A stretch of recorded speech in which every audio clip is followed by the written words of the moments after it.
हम लोग का जो सदर हॉस्पिटल है उसमें जो होमी भाभा कैंसर सेंटर है उसके साथ जो राज्य स्वास्थ्य समिति के द्वारा एमओयू किया गया है और उसी के तहत कीमोथेरेपी की सेवा प्रारंभ की गई है, जिसका भी हाल में शुभारंभ किया गया था।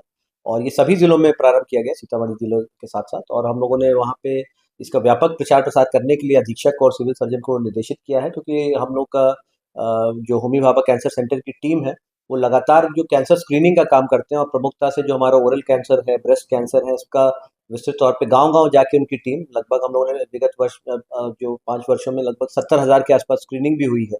तो जो भी सिम्प्टोमेटिक केसेस हैं उसको वो डिटेक्ट करते हैं और आगे की फिर कार्रवाई की जाती है। तो ये निःशुल्क कीमोथेरेपी की सुविधा है जो हम लोग के सदर हॉस्पिटल में चल रही है, और वहाँ पे हर प्रकार की बेहतर व्यवस्था भी सुनिश्चित कराई गई है।